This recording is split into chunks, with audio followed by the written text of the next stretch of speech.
de Jesus Cristo. Tudo bem, gente? Tudo bom, pessoal? Legal estar com vocês aqui. Gente, hoje a gente veio aqui, é um vídeo um pouquinho diferente, porque ontem eu postei um vídeo e aí gerou uma polêmica, assim, inimaginável. Eu nunca pensei que fosse gerar tanta polêmica o vídeo de ontem. Pra quem não viu, eu vou explicar. Eu postei um vídeo onde eu falei que o meu sobrinho vai ser um menino, João, que eu tô muito feliz e que eu e o meu esposo, nós tínhamos sido escolhidos para padrinhos. Eu ia ser a madrinha do João, né? Só que eu não falei nada que a gente ia batizar o João, eu só falei que eu era a madrinha. Então eu vim aqui para explicar para vocês, porque muita gente veio me questionando, algumas pessoas realmente assim na dúvida, outras criticando porque eu ia batizar o meu sobrinho sendo evangélica, né? Então a gente veio aqui para explicar para vocês. Primeiramente, eu vou falar do meu ponto de vista, do meu coração. Não reparem no barulho que aqui tem uma casa em obra do lado, tá, gente? No vídeo de ontem, eu só comentei que eu ia ser madrinha. Tem algumas igrejas evangélicas que elas permitem que na hora da apresentação da criança sejam escolhidos padrinhos, né? Não necessariamente isso é um ato só da Igreja Católica, de escolher os padrinhos. A minha filha, ela tem padrinhos e ela foi apresentada a Deus quando ela nasceu, tá? Ela não foi batizada, ela foi apresentada a Deus. Então, para esclarecer, o meu sobrinho, ele vai ser apresentado, consagrado ao Senhor, tá? E na igreja é permitido escolher os padrinhos. Então, eu fiquei muito feliz porque quando a gente escolhe um padrinho, a gente escolhe alguém que vai nos auxiliar, nos ajudar. Até o Adalto, ele pegou, né, uma descrição do que é ser padrinho e ser madrinha. Lê aí, amor, pra... Ser padrinho, né, segundo o dicionário, uma das concepções de ser padrinho é ser defensor, protetor, né? É um referencial para as pessoas. Por exemplo, quando as pessoas vão casar, as pessoas escolhem os padrinhos de casamento. Quem são aqueles padrinhos de casamento? São pessoas que são referencial para aquele casal. Por um momento de dificuldade, ter uma orientação daquelas pessoas que já têm uma experiência. Então, o papel do padrinho é acompanhar a pessoa durante uma trajetória, né? Na trajetória da vida. Por exemplo, quando nós pegamos na Bíblia, Ló teve o seu tio Abraão. Quando o pai de Ló morreu, quem acolheu ali Ló para cuidar dele foi o seu avô. Só que o seu avô já tinha grande idade, já era avançado em idade. E ele também veio a falecer. Então quem apadrinhou ali Ló e acompanhou toda a trajetória de Ló foi Abraão, o nosso pai da fé. Então a questão do apadrinhamento, assim como Paulo na carta a Timóteo diz que ele era o pai, né, se dizia pai de Timóteo, né, ali, ele acolheu ali como um filho Timóteo para orientar. Então o papel do padrinho e da madrinha é cuidar daquela criança na ausência do pai e da mãe. E muitas vezes as relações de pais e filhos não são fáceis, como Davi teve problema com os filhos, muitas famílias têm problema, né, pais e filhos, e os filhos têm um refúgio a buscar um padrinho, uma pessoa que ele confia e que tem ali também um aval dos pais, que tem o mesmo pensamento, que olha para a mesma direção. Então a função dos padrinhos é ser ali um orientador, de ser um exemplo, né, para aquela criança ou para aquela pessoa, da mesma forma do exemplo que eu dei do padrinho de casamento, e não de batizar. Porque quando o batismo é algo, uma renúncia desse mundo, que ninguém pode fazer por ninguém. Jesus lá na cruz do Calvário, quando Jesus foi crucificado, disse, o véu se rasgou. O que significa o véu se rasgou? Porque antes existia o templo, existia o lugar santo e o santo dos santos, aonde ficava ali a arca e a presença de Deus. E só quem podia ir no santo dos santos era o sacerdote. E o sacerdote era o intermediador entre o homem e Deus. Só que quando Jesus foi posto na cruz, ele rompeu esse véu. Ele disse assim, eu sou o caminho, a verdade e a vida. Ninguém vem ao Pai senão por mim. Então ele passou a ser o único intercessor junto a Deus. Então nós não precisamos de mais nenhum intermediador. Nós padrinhos e qualquer padrinho, qualquer homem, não pode ser um intermediador entre o homem e Deus. Somente quem intermedia o homem e Deus chama Jesus.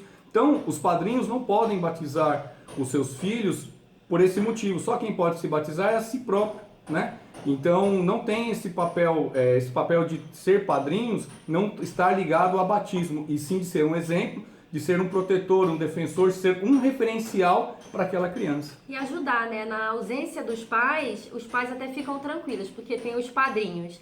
Então, assim, eu me sinto muito honrada por ter sido escolhida, né? Até meu irmão falou que isso partiu, inclusive, da minha cunhada, escolher a gente. Ele já tinha isso no coração. Então ele ficou feliz e nós também ficamos muito felizes, tá? É a primeira criança que eu vou ser, assim, madrinha, né, amor? A gente não tem afilhado nenhum. Estamos muito felizes porque, além, né, de eu ter ganhado esse presente, que é um sobrinho, meu único sobrinho, agora também é meu afilhadinho, mas é afilhado desse ponto de vista, tá, gente? Então, assim, teve até um rapaz que comentou, achei muito pertinente o comentário dele, que ele falou assim: gente, se o irmão da Cris for católico, ela pode ter ficado sem graça e pode batizar.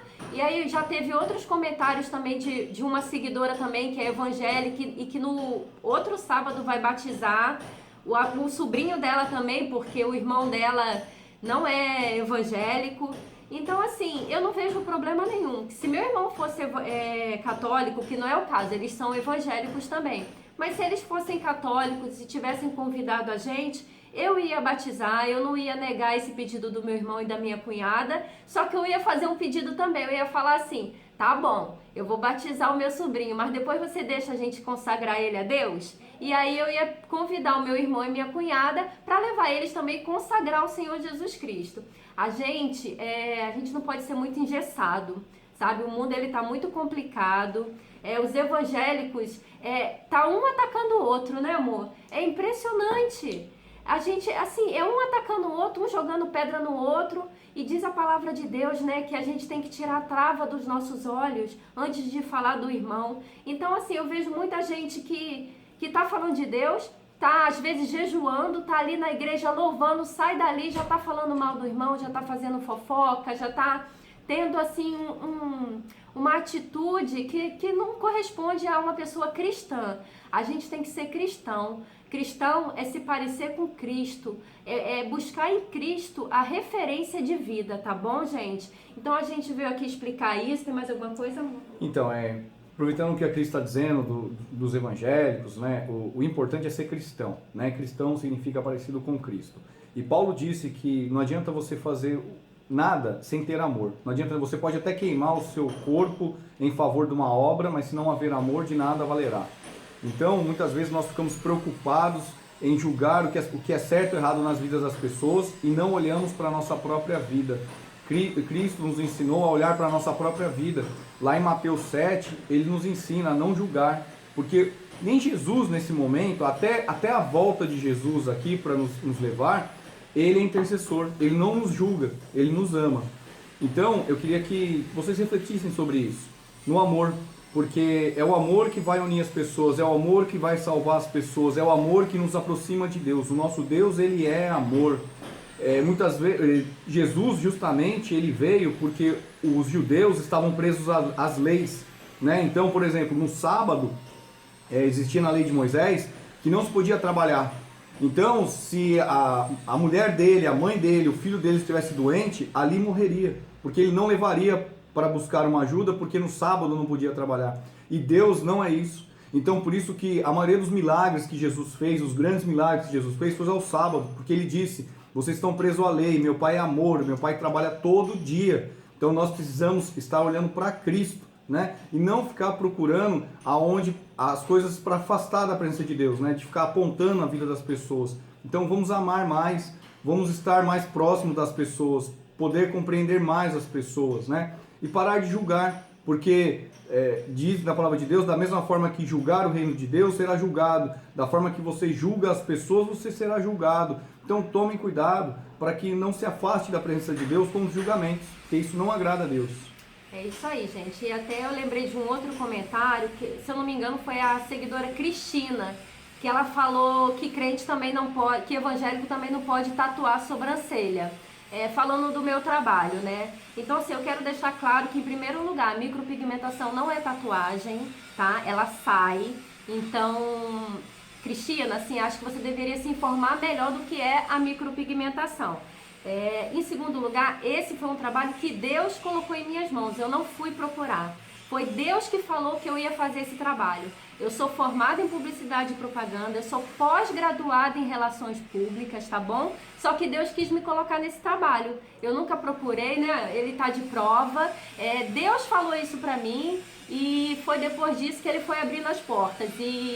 Enfim, então é um trabalho que Deus colocou nas minhas mãos, tá? Então tudo que eu faço eu consagro ao Senhor. O meu trabalho, assim, vem dele, o meu dom vem dele. Então, Cristina, assim, só para te responder também, que como você falou lá de tatuagem de sobrancelha, não é tatuagem e é um trabalho que Deus colocou em minhas mãos, tá bom, amada? Então, gente, é isso. Muito obrigada pelo carinho de vocês, pelo respeito, pela consideração, por nos entender, pelo amor, tá? Foi muito comentário positivo, obrigada pelas felicitações do meu afilhado, do nosso sobrinho.